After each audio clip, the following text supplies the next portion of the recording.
Welcome to the NIOSH Directors Webinar Series. This series examines topics related to working hours, sleep, and fatigue. Today we present our first webinar, Why Are We Sleepy and What Can Be Done About It? I'm Dr. Imelda Wong, and along with Dr. Naomi Swanson, it is our pleasure to serve as moderators of this webinar today on behalf of the NIOSH Working Hours and Fatigue Work Group. We are pleased to have with you to join us today with our featured speaker, Dr. Lynn Caldwell. Dr. Caldwell has over 25 years of experience investigating fatigue countermeasures in military aviation. She is a certified sleep specialist and has worked with the U.S. Army, U.S. Air Force, and U.S. Navy conducting human factors research on fatigue countermeasures and circadian rhythms in military populations. For more information about this presentation, please visit the NIOSH Work Schedules webpage. Thank you for your participation today, and now we turn to our featured speaker. Lynn, the podium is all yours. Thank you, Imelda. I appreciate everyone's attendance today, and I hope I'm going to be able to give you some information that you may not have been able to get in other places, and I look forward to hearing some of your questions and comments when we get finished. I do have to tell you that I am an employee of the U.S. government, and so my presentation is my opinion and does not necessarily include the opinions of the U.S. government. So that's my advertisement for today. For the hour that I'm going to be speaking with you, I've got a few objectives I'd like to make sure that we cover. The first is we want to know how to recognize the dangers of fatigue. Then we'll understand the major causes of fatigue, both operational and physiological. And then we're going to look at some of the scientifically valid fatigue countermeasures that we can use. So first, let's talk about what is fatigue and why do we even worry about it. There are many definitions of fatigue. If you've read through any of the literature, then you can see that depending on who you are talking with, then the definition of fatigue can vary. So for example, a physiologist, exercise physiologist may say that fatigue is muscle fatigue. It comes from doing too much exercise and so on and so forth. A person who is a cognitive psychologist who gives long, drawn-out tests may talk about cognitive fatigue and just time on task fatigue. For a sleep researcher or for sleep clinician, then fatigue is usually defined as how long you've been awake, and they kind of use it interchangeably with sleepiness. And that's the way that I'm going to use it in this presentation. Is we're going to basically look at it being defined through a homeostatic mechanism, which is just how long you have been awake. It's also going to combine with circadian mechanism, which is basically our 24-hour biological clock. And then we're going to talk a little bit about sleep inertia, which is another component of fatigue, which is that groggy feeling that you get when you first wake up from a nap, from a sleep period. So fatigue is generally a pretty big problem, and we've recognized it for many decades now. And it's very, very difficult to objectively measure. We can give people cognitive tests, we can give people subjective questionnaires and ask, how do you feel? But we don't really have a biological mechanism of seeing just how sleepy a person is. But just because that we can't measure it doesn't mean that it's not a big concern or a big problem in our society today. It's actually been identified as one of the largest identifiable and preventable causes of accidents in transportation, and that includes all modes of transportation. But we think that even those that we have identified as accidents or incidences that are attributable to fatigue, that we've only really tipped the iceberg on that one. And so we actually think that there are many more operational accidents and incidences which are due to sleepiness levels that we're just not aware that that was the cause of those. So what we're going to look at is we're going to look at both sleep restrictions, sleep disturbances based on a variety of different ways to hurt your sleep, and we're also going to talk about body clock disruptions because all of those can contribute to mishaps and other problems in our work environment. So if you look at some of the ways that fatigue impacts us on either in our work situations and really just our daily lives, then you can look at this whole list that sees the different impacts of fatigue We generally can see that our accuracy and timing are degraded. We accept lower standards of performance. We don't have very good ability to divide our resources so that we can't really look at a lot of different things at one time. We look at perseveration sometimes on a particular incident, and so rather than, again, dividing attention, we tend to focus on one thing rather than look at several different things that are going on around us. We have, things just become very difficult to do. So things that we normally can do fairly easily, then those tend to become more difficult to complete. We have social interactions which decline. We can't logically reason. We don't have good attention span. We have poor mood. And then, of course, the biggest problem is have those involuntary lapses into sleep, which we have little to no control over. So how do we actually get to this level of fatigue that we have in our society? A lot of that is due to our technology. Before we had a lot of the technological advances which we've had in this century and a little earlier than that, then we actually were able to get adequate sleep. We actually had our day where we slept when it was dark outside, and we worked when it was light outside, and then we got the adequate amount of sleep that we needed in order to not be sleepy during the day. But in the late 1800s, when the electric light bulb was invented, then that gave us the ability to extend our day into the nighttime hours, and it reduced our capability of sleeping and actually increased our work hours to that. And so that was the beginning of us staying up later at night and sacrificing our sleep time for work time or just wake time. We also had improvements in transportation. And so rather than crossing time zones through a ship or either staying where we were and not even crossing time zones at all throughout our whole lifetime, then by having aircraft which can actually cross time zones in a matter of hours versus a matter of days like we did on ships, then we have created problems with adjusting to new time zones and disrupting the body clock in that situation. And then, of course, in many situations, we have night vision technology. This was especially an invention which the military capitalized on, and because they were actually able to fight at night better than they were before night vision technology was given. And so we really have had a lot of good technological advances which have helped us to do our work better, to be able to do things at night that we couldn't do before. But the payment for that was sleep. And so we lost our desire to sleep when it was night outside.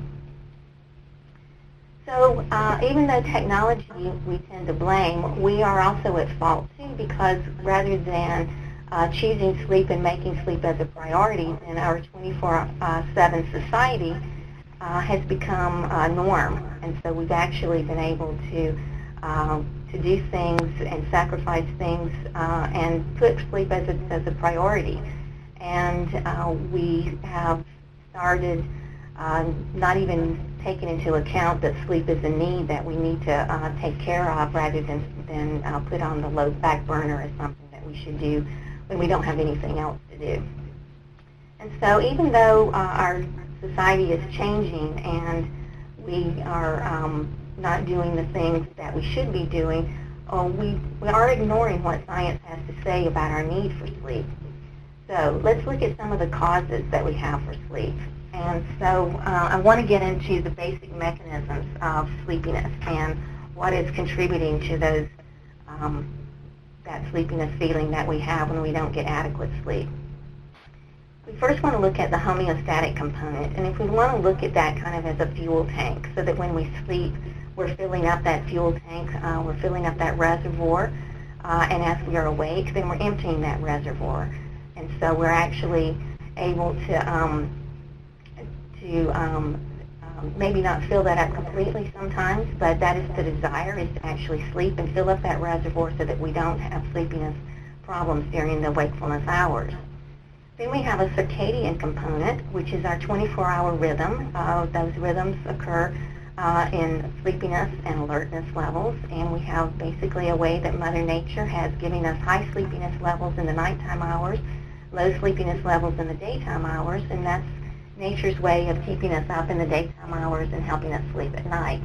And then, of course, we have sleep inertia as well, so that when we wake up from a sleep period, a lot of times then we're not able to be fully alert until a few moments after we wake up. So let's talk about each of those components a little bit more in detail. As I said, the homeostatic mechanism is the time since we last woke up. So when we wake up in the morning and we've slept during the nighttime hours or any time we sleep, then our homeostatic processes that drive to go to sleep is very low. And so as we are staying awake, then the homeostatic drive to go to sleep becomes stronger and stronger. And so when it's bedtime, those sleepiness levels, that homeostatic drive to go to sleep, is high because we've been awake for probably as many as 16 hours or more. And so that is, again, nature's way of saying it's time to go to sleep, and it's pushing us to go to sleep. When we don't fill up that reservoir the way that we're supposed to fill it up, then, of course, it's like going on a trip in your car and only filling up your gas tank 3/4 of the way full or half the way full. There's only so long you can go before you have to stop and refill it. And that's the same way as you do when you don't get the adequate sleep that you need each night. You're not filling up that reservoir and topping off your tank, if you want to think of it that way, so that you're able to go the entire day without feeling sleepy and maybe needing to take a nap. And even though some people have kind of taught or believed that, you know, if you don't get enough sleep on a daily basis, then you're going to train your body to not need that sleep anymore. And that's kind of like training your body that you don't need water anymore. If you don't drink enough water, you're going to become dehydrated. You're not going to train your body to be able to survive just fine without adequate water. And so that's the same way which happens when we don't get enough sleep. And so typically, we have looked at how much the average adult needs in order to get adequate sleep. And over the years, we've learned that the average adult needs 7 to 8 hours of sleep per night. And that does change depending on what our age is. So when you're very young, you of course need much more sleep than when you're an adult. And so if you look at this chart here, you can see that as we age, then our sleep needs do decline. And one of the things that I like to point out to people is this need for adolescent sleep is about a little bit longer than what we give our high schoolers and college age kids the time to sleep. We push them so much to do so many of their different outside school activities that we really do deplete them of the time to sleep. And we do know that they do need more sleep than the average adult does. And so we really need to pay attention to how much sleep our adolescents are getting, because they do need that sleep to grow and progress, as well as to learn and to do a good job at what they are doing in school and outside of school. A lot of people think that once you become elderly, then you don't need as much sleep as when you were a young adult. And that's not necessarily the case. Adults still need, elderly adults still need the 7+ hours of sleep a night. It's just that generally they get it at a different time period than the younger adults do. We tend to move that sleep need into an earlier time of night than when we are younger. So the need for sleep is still there regardless of what age you are, but that you still need to make sure that you're getting the adequate sleep that you need. So we do know that in a 24-hour period, we do need 7 to 8 hours of restful sleep, but generally speaking, our society is only getting about 5 to 6 hours of sleep a night, and that is very much lower amount of sleep than we need to in order to stay healthy and in order to do our jobs the way that we need to, and to be safe. You know, when we're out there operating machinery that might be dangerous, or we're operating motor vehicles, then that sleepiness levels that can lift its head up when we're least expecting it can really present some safety hazards as well. And so we basically have a lot of science that says that chronic sleep restriction, total sleep deprivation is a very big problem. And it's also very difficult to recover from those situations where we're not getting adequate sleep night after night. So now let's move to the circadian mechanism and how that affects how sleepy or how alert we are. The time of day is a very big part of the fatigue equation. And we operate on a 24-hour day. The sun comes up and goes down and comes back up again on a 24-hour cycle. And our body is pretty much linked to that cycle because of the sunlight, which keeps us in that nice 24-hour cycle. If we try to disturb that cycle in various ways, then we're going to have some problems with alertness. Normally, if we're up in those pre-dawn hours, if we've been awake for pretty much throughout the night, then we know that really maximum sleepiness levels is in those early hours. And those of you who have worked night shift or who have been awake all night long studying or whatever you may be doing instead of sleeping, then you probably can recognize how difficult it was to be able to stay awake at that 3, 4, or 5 o'clock in the morning time period.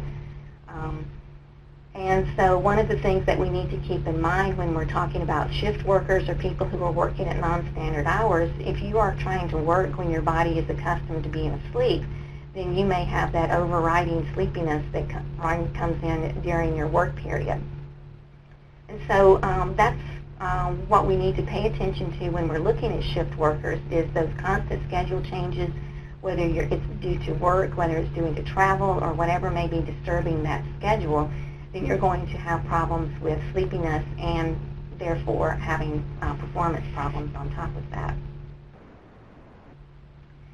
And sleep inertia is another thing that we need to keep in mind. And when we start talking about the countermeasures and napping as one of the countermeasures, then sleep inertia is a big component to pay attention to when you are waking up from a sleep period. Those of you who may be on call and you answer the phone because somebody is actually getting you up because you're a physician or you're a safety person that needs to know when something's going on or to have a question asked, then you know that sometimes you'll answer that phone in the middle of the night and you may not even recognize what you're saying sometimes because that sleep inertia is so strong. But usually you can get rid of that sleep inertia in about 15 to 30 minutes. Sometimes it can be that long. Sometimes it can be as short as 2 or 3 minutes, depending again on different factors of when you're awakened from a sleep period.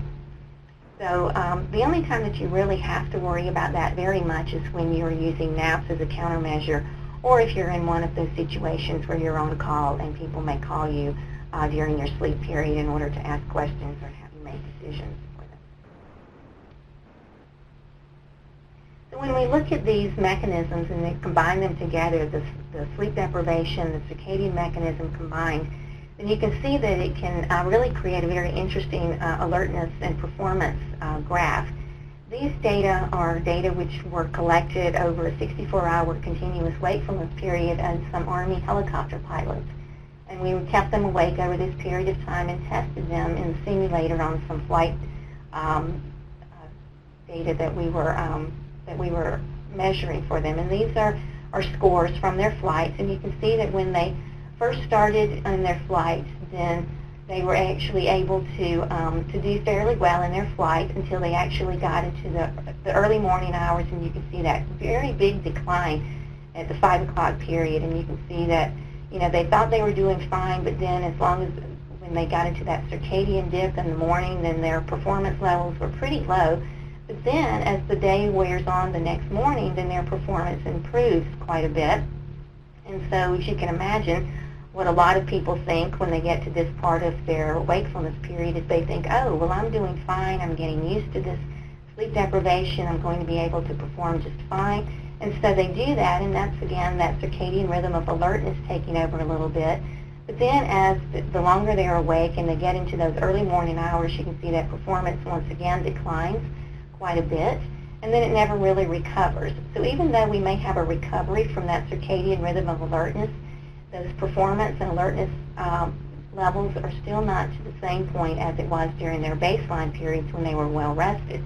And of course, the longer you're awake, the harder it is to recover from that sleep deprivation.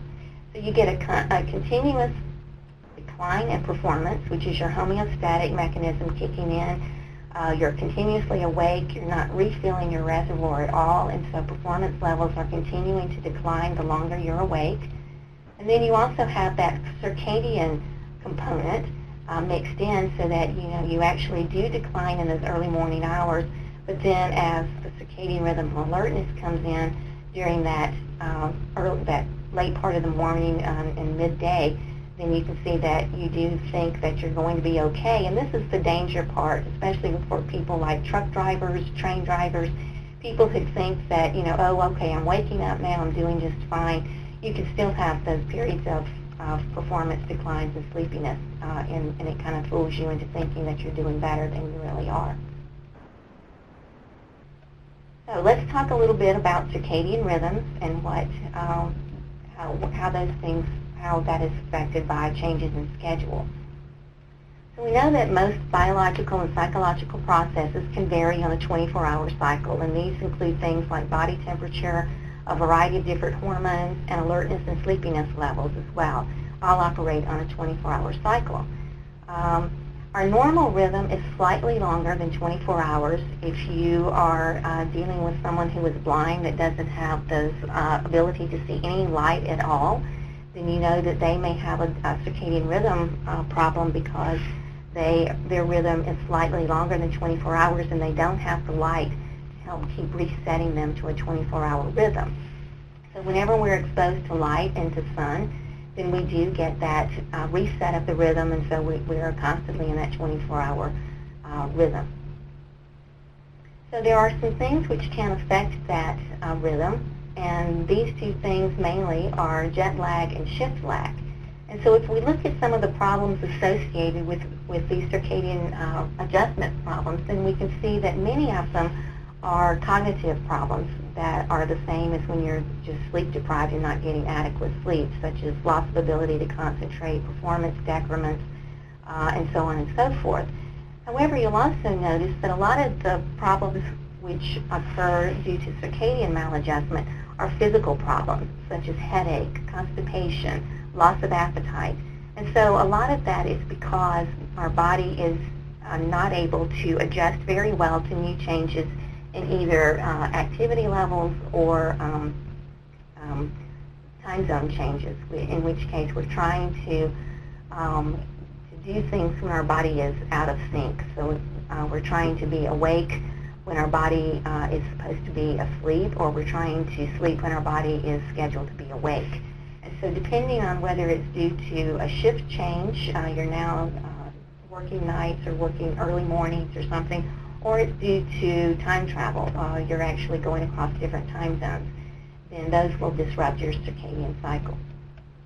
So the first thing we want to look at is jet lag, and that is just your rapid time zone change across different time zones that's not, that your body can't keep up with. And then the other major circadian disruption is from shift lag. And that's working at hours or trying to sleep during hours when our body clock is not adjusted to that new schedule. So let's first talk about jet lag. So before we had the ability to cross numerous time zones in a very short period of time, we didn't have the problem with jet lag. When we actually were able to go across time zones in a ship where you basically went one time zone per day, our body can adjust to that fairly easily. Now we're actually changing time zones in hours rather than days. And our body can't keep up with that change in the environment. And so we can actually show things like just general fatigue. Our body just can't keep up with it very well. We are actually having a lot of physiological problems, a lot of somatic complaints. Body chemistry is changing at different rates than it would be if we were not trying to change time zones. So basically, our body clock is on the same clock it was all the time, but our environmental clock has now changed. so that maybe the environmental clock says that it's 3 o'clock in the afternoon, but your body clock may say it's 10 o'clock at night. And so we're basically fighting the disconnect between what the environment tells us that we're in and what our body says that it's in. One of the good things about jet lag is that it is generally short-lived, and that if we stay in this new time zone for a long period of time, then we will catch up with each other, so that the time zone and the body will soon synchronize with each other. And a lot of that has to do with because the environment is actually helping you keep up with that new time zone, so that the light is helping you stay awake, so that you're now awake and alert when the light is out, and when you're trying to sleep, it's dark outside. All of the social cues are there. When other people are eating or getting up in the morning, getting ready for work, then you're trying to do the same thing. So all of those environmental cues are helping you to adjust to that new time zone, and you're basically able to adjust to that fairly quickly. We do know that it's easier to adjust to a westward time zone change than it is to an eastward time zone change, and that's just mainly because you're extending your day out with a westward time zone versus an eastward time zone, where it's, you're basically trying to shorten your day. And if you think about our normal circadian rhythm is a little slightly longer than 24 hours, then that makes more sense that you can adjust to a longer day than you can to a shorter day. But even with that, at best, we can adjust about an hour for a day. It takes about a day to adjust for each hour of time zone change. So it will take a little while, and if you're only going to be in the new time zone for a short period of time, many people even choose not to adjust to that time zone because it's such a short time, and then you'll be back in your home time zone again. The other disruptor to our circadian rhythm is shift lag. And these are people mainly who are working at night and sleeping during the day. So their whole work-rest cycle has changed opposite of what the body is supposed to be doing. So our body clock says that it's time to sleep, but yet our physical activity says that we need to be working. And an opposite, when our body clock says that we need to be working, then our work-rest schedule says that we need to be asleep. And so we're basically going against what our body's chemistry is telling us that we should be doing.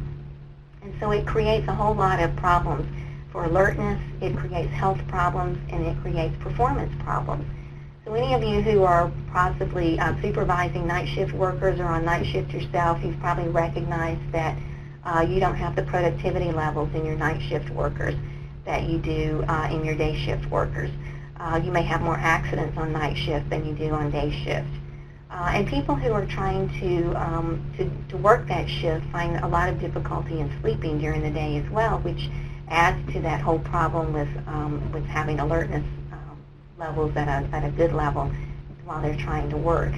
Most people do not sleep well during the daytime hours. It takes a very long time for you to adjust, if you adjust at all, to working at night and sleeping during the daytime hours. And part of that is because of the lighting cues that you get. When you're leaving to go home from work, then a lot of times the sun is coming up and you're getting the body is getting those cues that say it's time to be awake, it's time to be alert and active, whereas you really need to go home and try to get some sleep. And so we have mismatched timing of social cues, light cues, and other types of cues that keep us from sleeping well during the daytime, and that then adds to our sleepiness levels at night when we're trying to stay awake and doing the job that we were hired to do during the nighttime hours. And then, of course, we have sleep inertia on top of all of this, and that's just that temporary feeling of grogginess that you get when you first wake up from a sleep period. And how long that lasts, how severe and deep that sleep inertia is, depends a lot on how deep your sleep was, what stage of sleep you were in when you woke up from, and you're trying to wake up. And so if you go to sleep after you've been awake for a very long time, chances are you're going to wake up from a very deep sleep, and it's very difficult to awaken from a very deep sleep. And so that grogginess is going to be deeper, and it's going to take longer to shake off, when you wake up from those periods of sleep compared to waking up from a light stage of sleep or from a time where you're really not sleep deprived and you've had a nice 8 to 9 hours of sleep, and so your body is ready to wake up, and the sleep inertia is not so bad. So some of the things that happen when we wake up, we may not have a very fast reaction time. We may not be able to make decisions very quickly or very well, and you know, that can be a problem again if you are on call and you are trying to make a decision about what medication to give, you know, what safety countermeasure do you need to give at this particular time. So, you know, sometimes we need to really pay attention to what we're actually asking of people that we wake up from a sleep period. But usually these symptoms will dissipate in as quickly as 2 or 3 minutes, but they can last as long as 30 minutes. And so we need to really pay attention to what's going on with waking up from a sleep period and asking people to go straight to work on that. So those are basically the components of what creates sleepiness for us. So we've got homeostatic mechanism, we have the circadian mechanism, and then of course we can't disregard the sleep inertia if we wake up from a nap or something like that. So now that we know what can contribute to sleepiness levels, then I'd like to take you through some countermeasures which we can use in order to try to be able to perform and to be alert at times when maybe we are in a sleepiness situation or we're not getting adequate sleep. And so I like to think of this as a toolbox. There are certain situations where certain countermeasures will work quite well. There are other situations where some of these countermeasures are totally inadequate and they're not going to be a part for you. But just like you wouldn't use a screwdriver to hammer a nail, there are some countermeasures that you're not going to use. But if you look at your entire toolbox, then you'll be able to pick and choose which countermeasures fit your particular situation, and then see which one or several that you might be able to use. So here is just a list of some of those countermeasures, which we'll be going over fairly quickly. But we'll be looking at some of these and giving you some opportunities to determine whether any of these particular countermeasures may fit your particular situation.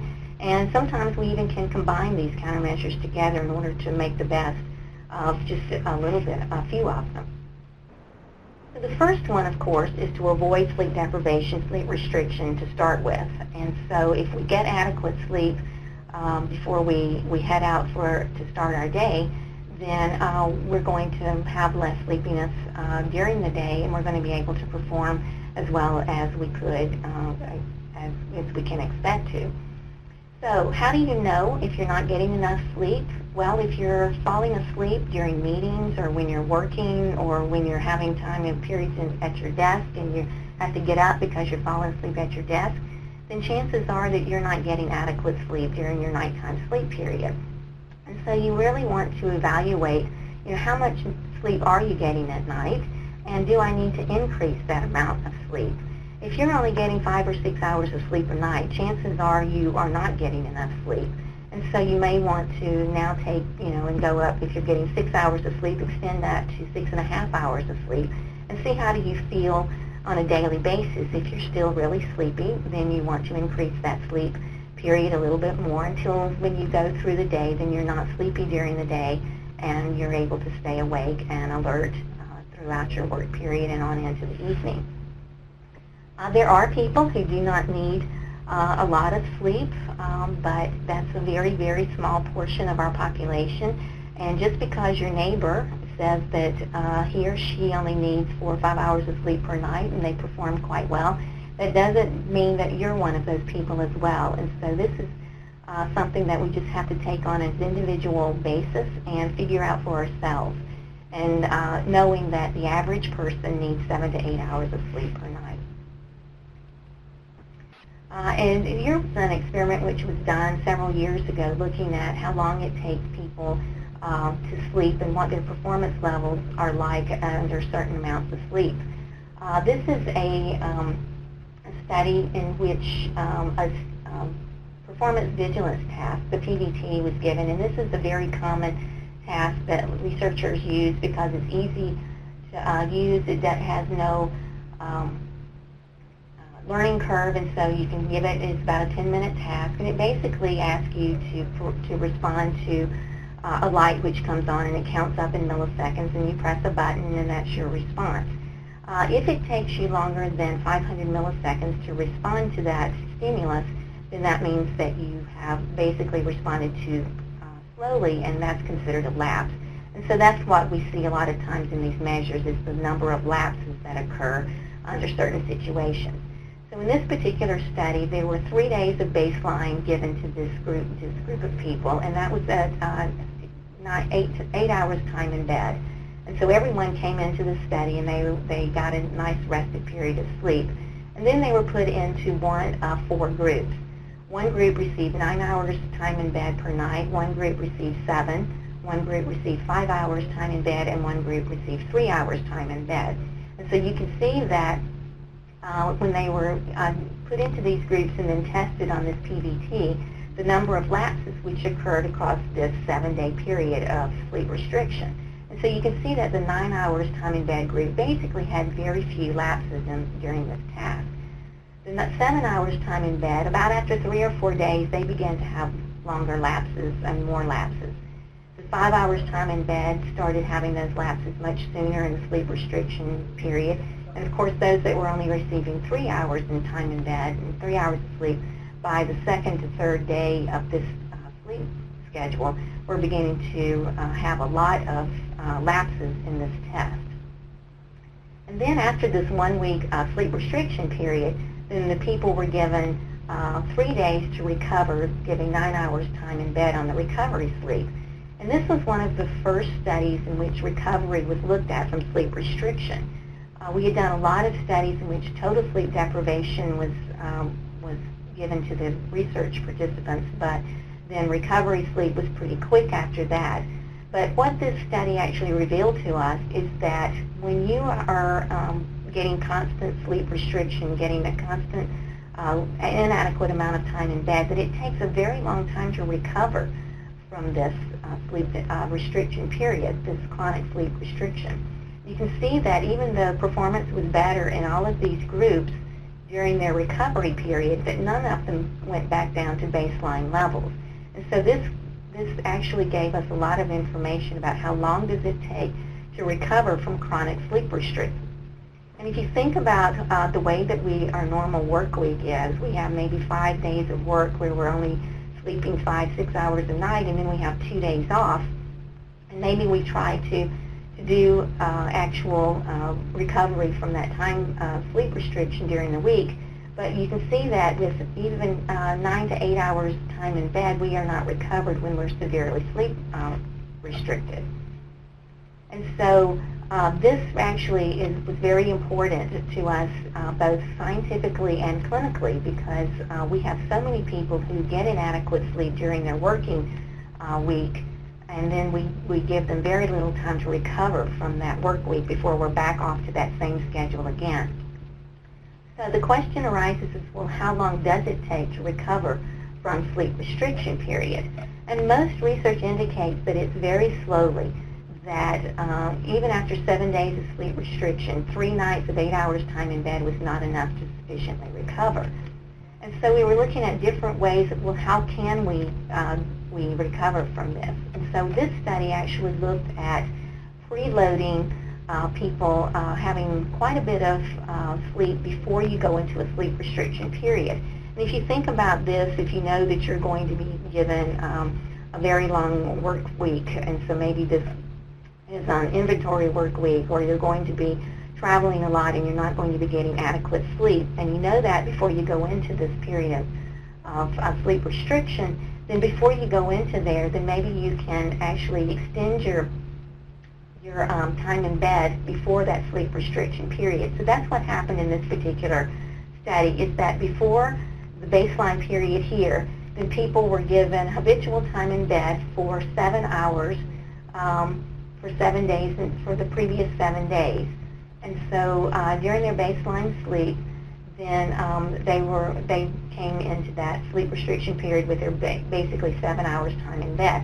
However, the other group was actually given 10 hours time in bed the previous 7 days before entering the sleep restriction period of this study. And so you can see that those people, the gray dots here, actually started very low in their lapses, and this is again that PVT test. And you can see that then in the sleep restriction period, whereas their performance was still affected by their lack of sleep, those people who had preloaded and gotten basically rid of their sleep debt before entering the sleep restriction period performed better than those people who did not preload with and get rid of that sleep debt before they started the sleep restriction period. And then if you look at their recovery, the people who preloaded with and had a lower sleep debt before entering the sleep restriction period actually had better recovery time than those people who did not get rid of their sleep debt before they entered that sleep restriction period. So definitely getting rid of that sleep debt before you go into a sleep restriction period can help you both during the sleep restriction period as well as the recovery time after that. And then, of course, many people do not know that they're going into a period of sleep restriction before they do that. And so one of the things that you can do to recover from a period of sleep restriction is to actually go into a longer time in bed or recovery sleep following the sleep restriction period. So that is what happened in this study, is that after the sleep restriction period, people were given several days in bed with 10 hours time in bed after their sleep restriction period. And so they were actually able to recover better by having that long recovery sleep than if they only got the 8 hours time in bed with their sleep extension, with that sleep recovery. And of course, an individual can respond differently to sleep deprivation depending on your tolerance to the effects of sleep deprivation. This is a study which we did with pilots that wanted to see, how did each individual perform based on how long you were awake. And so we kept these people up for 37 hours straight and put them in a simulator and asked them to perform different flight maneuvers.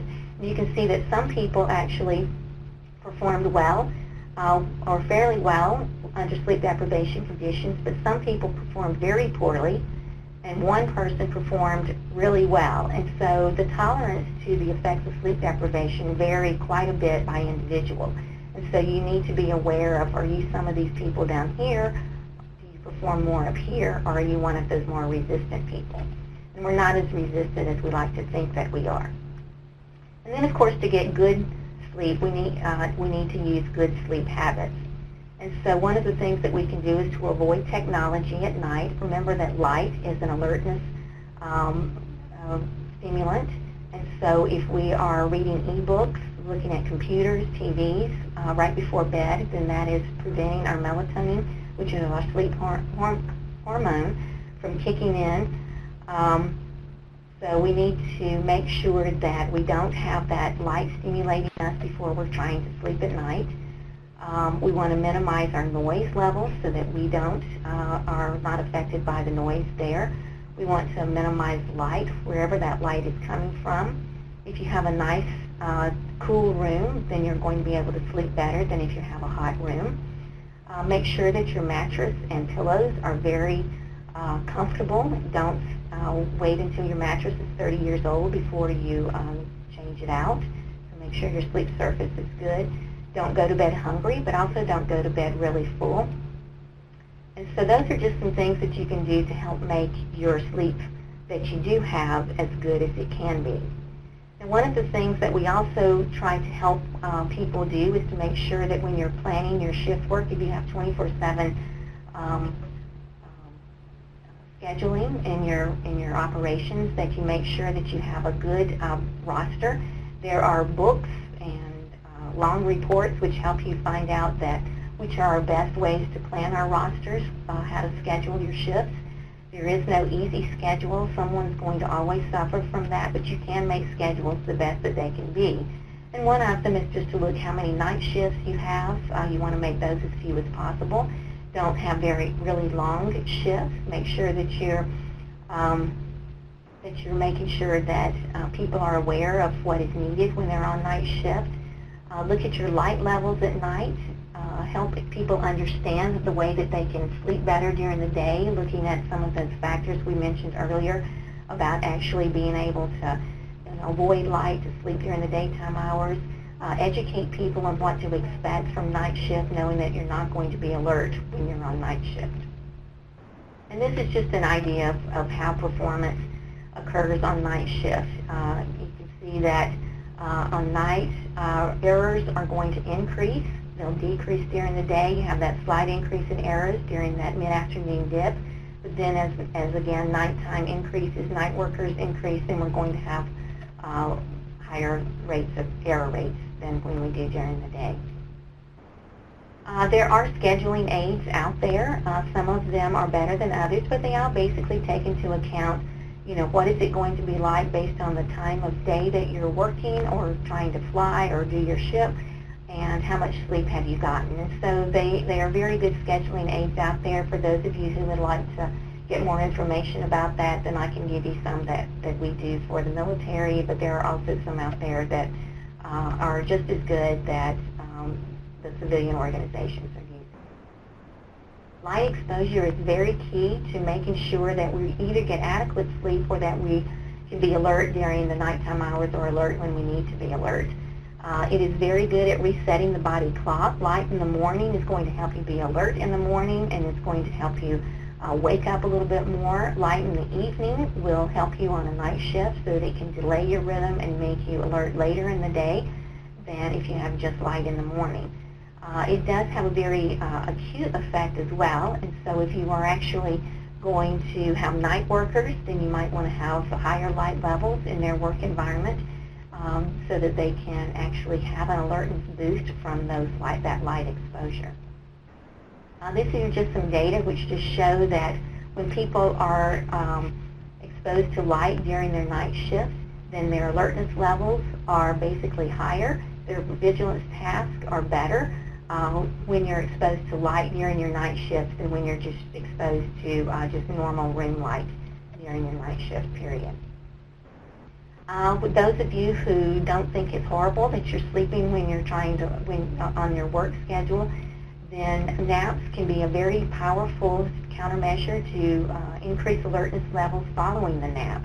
Even a very short nap can be helpful to those who are having difficulty staying awake at night. Remember that any kind of sleep is going to be filling that sleep reservoir so that alertness levels can take off a little bit more.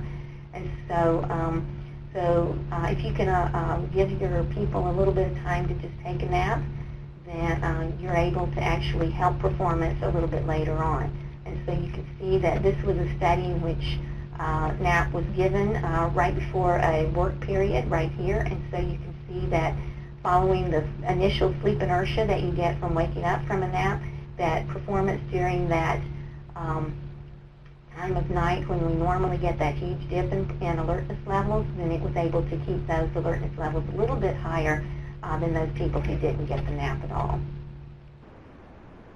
Again, you have to pay attention to the sleep inertia effects, which you want to make sure that are going to be overcome before you put people back to work again.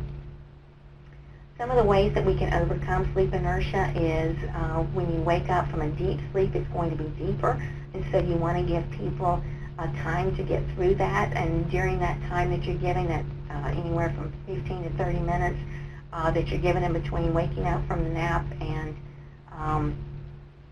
getting back to work, you can put bright lights on them, you can make them walk around, do a little bit maybe jogging in place, you can splash cold water on your face. You can also do some things like take caffeine and then be able to sleep while but right before the caffeine kicks in, so that when you wake up from a nap, you can actually have that caffeine kicking in. And of course, before you employ any napping strategies, you want to make sure that all team members are aware of who is napping and who is supposed to be awake and alert. One of our most powerful stimulants that we can do is caffeine, and caffeine is very readily available in many products out there. The key is to make sure that you use it judiciously, that you don't become tolerant to the effects of caffeine, and so when you need the effects, then you're actually able to to get the nice stimulant effect which caffeine can present.